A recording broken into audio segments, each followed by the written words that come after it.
Speaker sir, सबसे पहले मैं आपका धन्यवाद करना चाहता हूं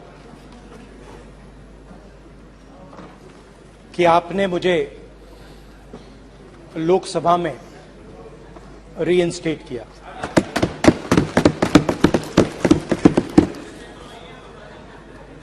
और पिछली बार जब मैं बोला तो शायद मैंने आपको थोड़ा कष्ट भी पहुंचाया, क्योंकि मैंने इतनी जोरों से अदानी जी पे फोकस किया कि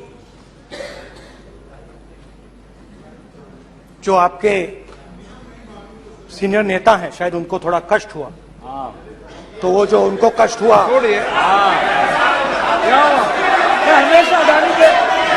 हमेशा अदानी पे अभी भी कष्ट हो रहा है। वो जो कष्ट हुआ, अभी भी कष्ट हो रहा है। विषय पे आइए, विषय पे। अभी भी कष्ट हो रहा है, अभी भी कष्ट हो रहा है। ये देखिए, ये सारे ये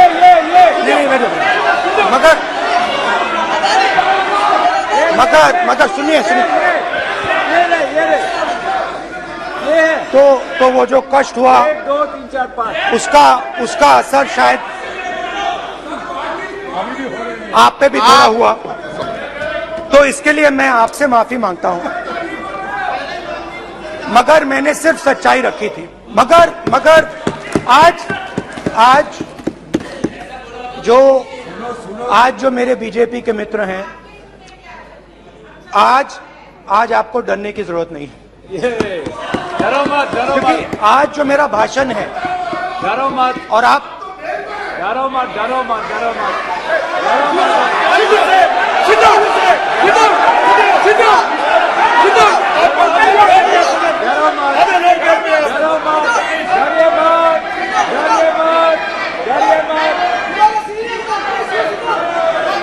स्पीकर सर, अरे बैठे,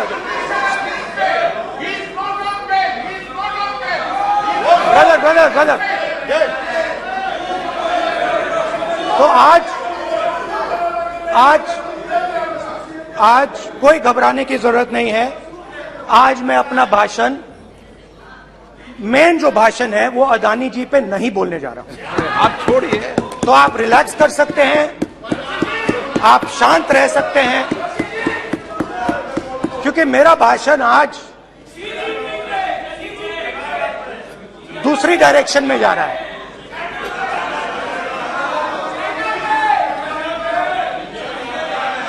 रूमी ने कहा था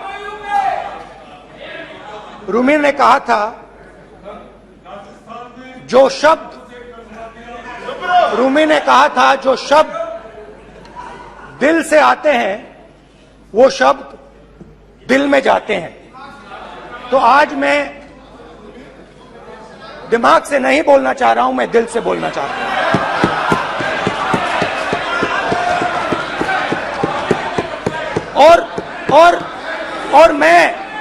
और मैं आज आप लोगों पर इतना आक्रमण नहीं करूंगा। मतलब एक दो गोले जरूर मारूंगा, मगर इतना नहीं मारूंगा। तो आप रिलैक्स कर सकते हैं। डरिए मत।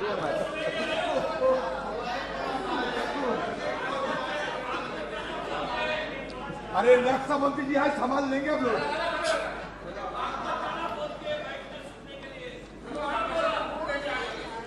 पिछले साल 130 दिन के लिए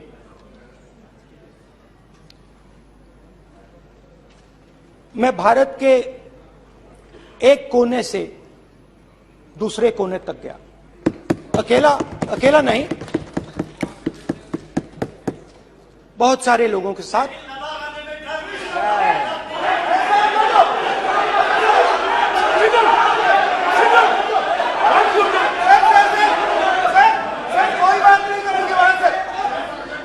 सर, ये हमारा टाइम खत्म करने का साजिश है। प्रधानमंत्री बोलेंगे ऐसे ही हो गया सर। सारे समाज निकल जाए समुद्र अधीर अधीर अधीर समुद्र के तट से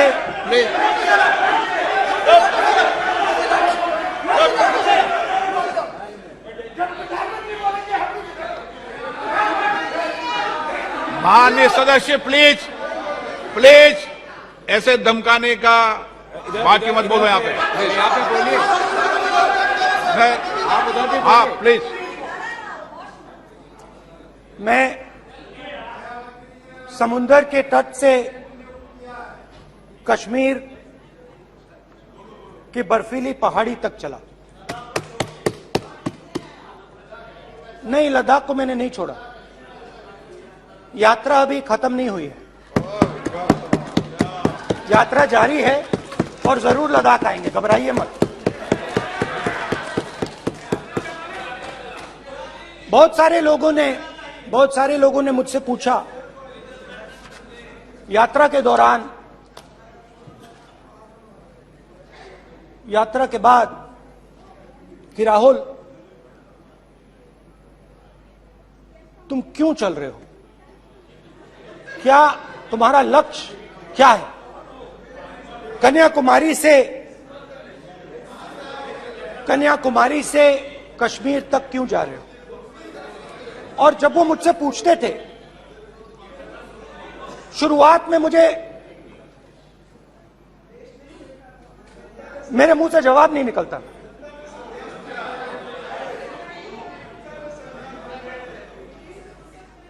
शायद मुझे ही नहीं मालूम था कि मैंने ये यात्रा क्यों शुरू की।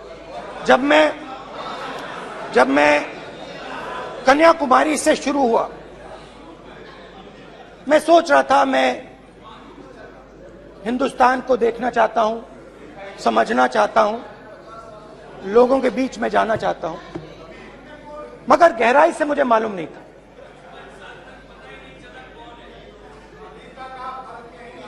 थोड़ी देर में मुझे बात समझ आने लगी।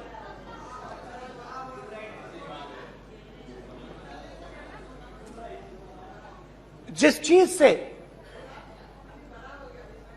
मुझे प्यार था, जिस चीज के लिए मैं मरने को तैयार हूं, जिस चीज के लिए मैं मोदी जी की जेलों में जाने को तैयार हूं, जिस चीज के लिए मैंने 10 साल हर रोज गाली खाई, उस चीज को मैं समझना चाहता था। ये है क्या जिसने मेरे दिल को इतनी। भाई आप रनिंग कमेंट्री बंद करो, नहीं तो हम भी चालू करेंगे। सुनने का जिस चीज धैर्य रखो। जिस चीज ने मेरे दिल को इतनी मजबूती से पकड़ रखा था, उसको मैं समझना चाहता। शुरुआत में जैसे मैंने शुरू किया, सालों से मैं हर रोज 8-10 किलोमीटर दौड़ता हूं, तो मेरे दिमाग में था कि अगर मैं 10 किलोमीटर दौड़ सकता हूं तो 25 किलोमीटर चलने का क्या मतलब, कोई बड़ी बात नहीं है। ये मैंने सोचा था। आज मैं उस भावना को देखूं तो वो अहंकार था कि मैं ये कर सकता हूं, ये कुछ नहीं है। तो मेरे दिल में उस समय अहंकार था।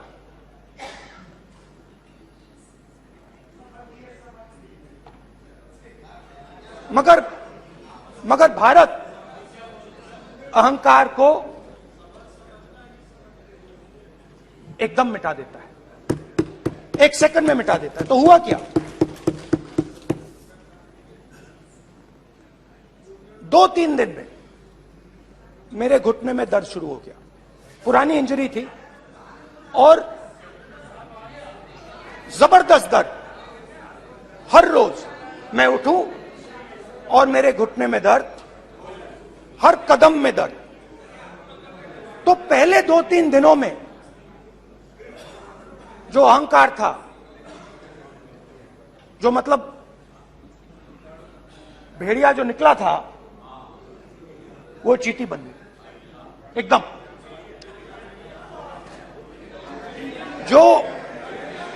जो हिंदुस्तान को अहंकार से देखने निकला था, वो पूरा का पूरा अहंकार गायब हो गया। और रोज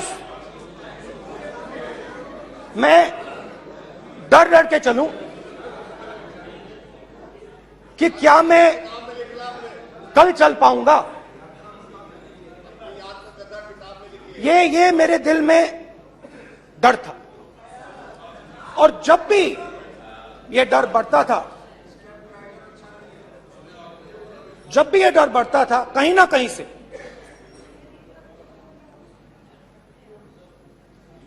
कोई ना कोई शक्ति मेरी मदद कर देती। एक दिन मैं सह नहीं पा रहा था, एक छोटी सी लड़की आती है, मुझे चिट्ठी दे देती।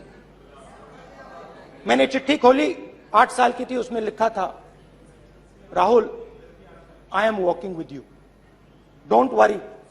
उसने मेरे पैर में चोट देखी और उसने अपनी शक्ति मुझे दे दी। सिर्फ उसने नहीं, लाखों लोग ने। और शुरुआत में जब मैं चल रहा था, कोई किसान आता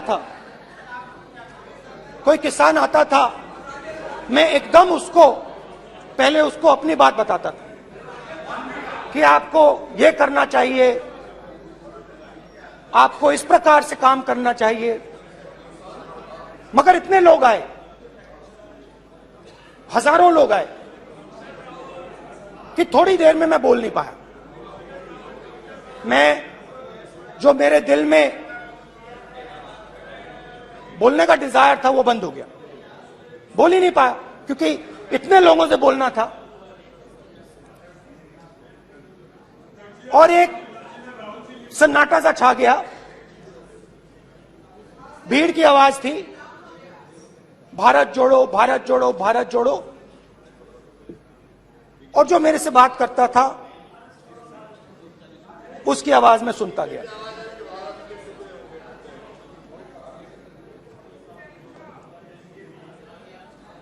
हर रोज सुबह 6 बजे से रात 7-8 बजे तक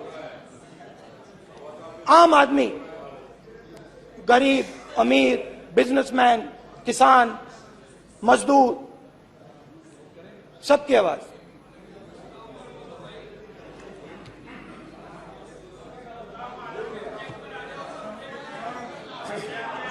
आ रहा हूं।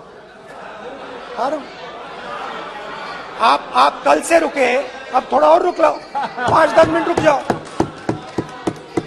तो ये चलता गया, मैं बात सुनता गया। और फिर मेरे पास एक किसान आया, और किसान ने हाथ में रुई पकड़ी हुई थी, और उसने मुझे कहा, अध्यक्ष महोदय, उसने मुझे कहा, मेरी आंख में देखकर उसने मुझे अपना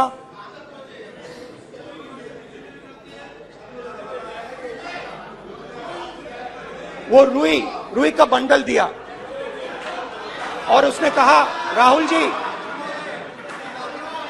यही बचा है मेरे खेत का यही बचा है, और कुछ बचा नहीं है। मैंने उससे, जो मैं नॉर्मली सवाल पूछता था, भैया आपको बीमा का पैसा मिला, वो पूछा। बीमा का पैसा मिला, वो पूछा। और किसान ने मेरा हाथ पकड़ा। किसान मुझे कहता है कि नहीं राहुल जी, मुझे बीमा का पैसा नहीं मिला,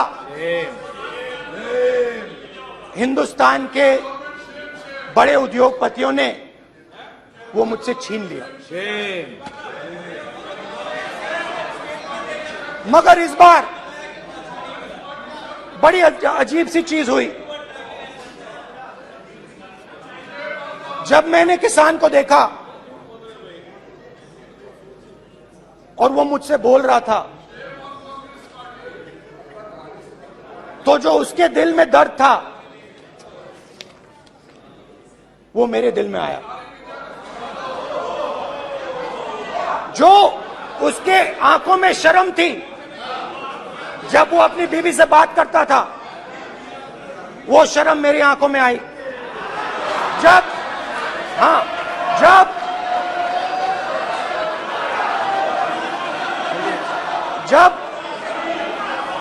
उसकी जो भूख थी वो मुझे समझ आई। और उसके बाद यात्रा बिल्कुल बदल गई। मुझे भीड़ की आवाज नहीं सुनाई देती थी, मुझे सिर्फ उस व्यक्ति की आवाज सुनाई देती थी जो मेरे साथ बात कर रहा था। उसका दर्द, उसकी चोट, उसका दुख, मेरा दुख, मेरी चोट, मेरा दर्द बन गया। समझने की कोशिश करो।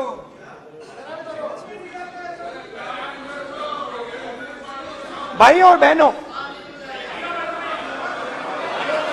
लोग कहते हैं कि ये देश है, कोई कहता है ये अलग अलग भाषाएं हैं, कोई कहता है ये जमीन है, मिट्टी है, कोई कहता है ये धर्म है, ये सोना है, ये चांदी है।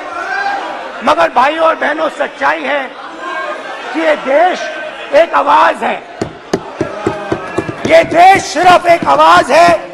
ये देश, इस देश की लोगों की आवाज है। इस देश के लोगों का दर्द है, दुख है, कठिनाइयां हैं। और अगर हमें इस आवाज को सुनना है तो हमारे दिल में जो अहंकार है, हमारे जो डिजायर्स हैं, हमारे जो सपने हैं, हमारे जो सपने हैं, उनको हमें परे करना पड़ेगा। जब हम अपने सपनों को परे करते हैं तब हमें हिंदुस्तान की आवाज सुनाई देती है, तब तक हिंदुस्तान की आवाज हमें नहीं सुनाई देती। अब आप कहोगे ये बात मैंने नॉन कॉन्फिडेंस मोशन में क्यों रखी? इसका क्या मतलब है कि भारत एक आवाज है, भारत लोगों का दुख है, भारत लोगों का कष्ट है, मुश्किलें हैं। क्योंकि भाइयों और बहनों,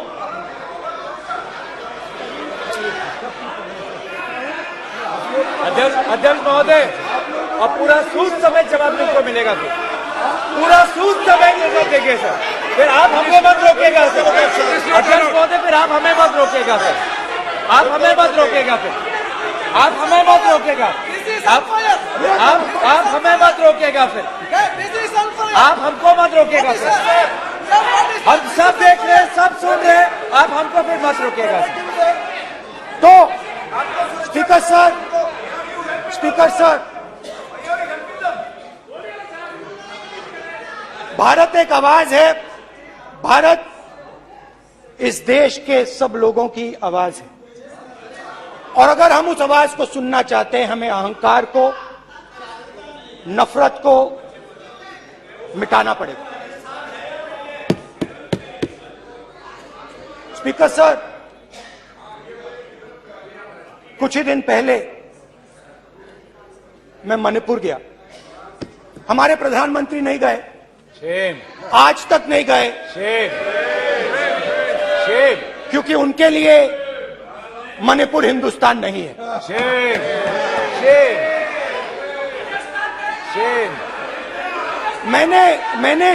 मैंने मणिपुर शब्द प्रयोग किया, मगर आज की सच्चाई यह है कि मणिपुर नहीं बचा है। मणिपुर को आपने दो भाग में कर दिया है, मणिपुर को आपने बांट दिया है, तोड़ दिया है। मैं मणिपुर में रिलीफ कैंप्स में गया। रिलीफ कैंप में आज जा रहा हूं, आज जा रहा हूं मणिपुर में रिलीफ कैंप में मैंने महिलाओं से बात की। ठीक है सर, अब आप हमको मत रोकिएगा। It's not fair. आप हमको मत रोकिएगा। You tolerate insults. Sir, don't allow this. Sit down. पूरा टाइम देखेंगे। Why you all this morning? कल देखेंगे, कल देखेंगे, कल देखेंगे। बात नहीं करेंगे सर, प्रधानमंत्री की बात नहीं करेंगे सर ऐसे।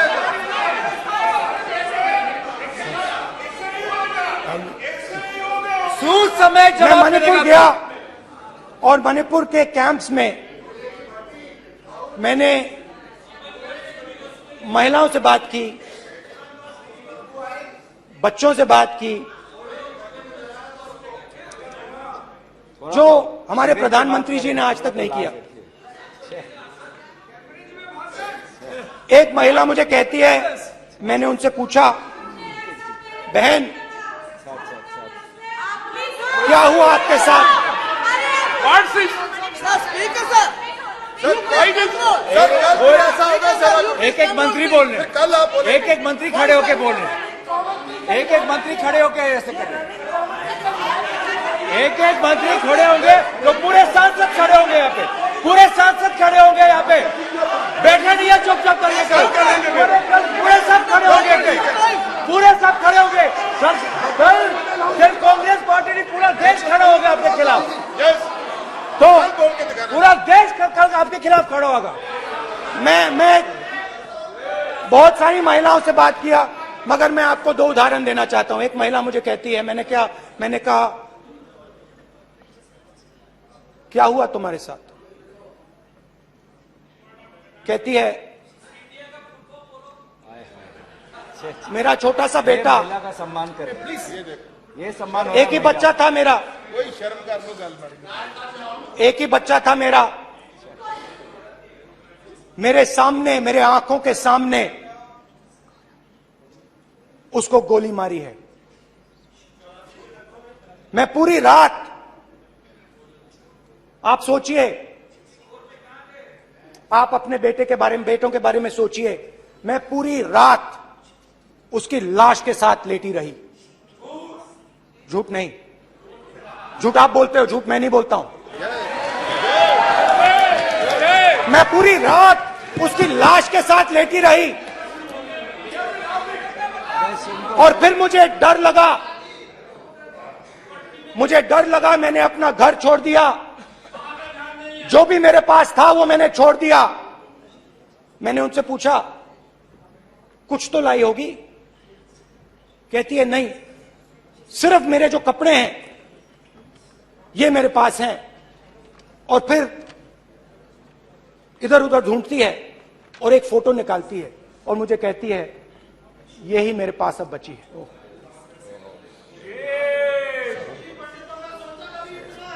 एक और उदाहरण, दूसरे कैंप में मैं, एक महिला मेरे सामने आती है, मैं उससे पूछता हूं, तुम्हारे साथ क्या हुआ? क्या हुआ तुम्हारे साथ? और जैसे ही मैंने ये सवाल पूछा,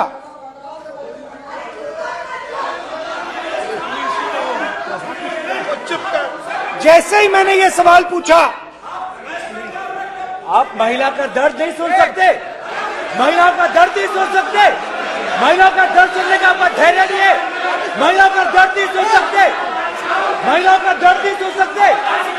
जैसे ही मैंने उससे ये सवाल पूछा, बैठो, जैसे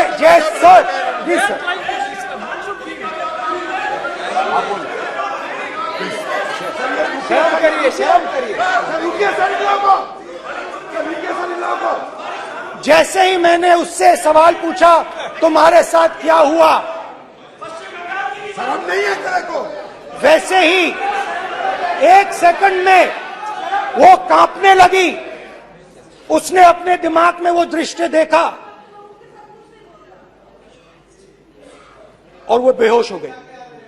मेरे सामने कांपती हुई बेहोश हो गई। तो ये मैंने आपको सिर्फ 2 उदाहरण दिए हैं। स्पीकर सर, इन्होंने मणिपुर में हिंदुस्तान की हत्या की है, सिर्फ मणिपुर की नहीं, हिंदुस्तान की हत्या की है। इनकी राजनीति ने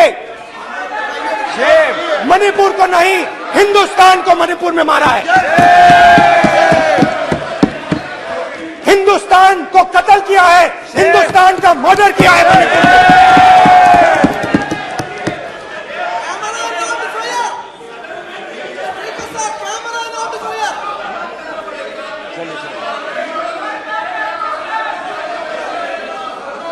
अरे 2 भाग किए हैं, शराब करिए जी।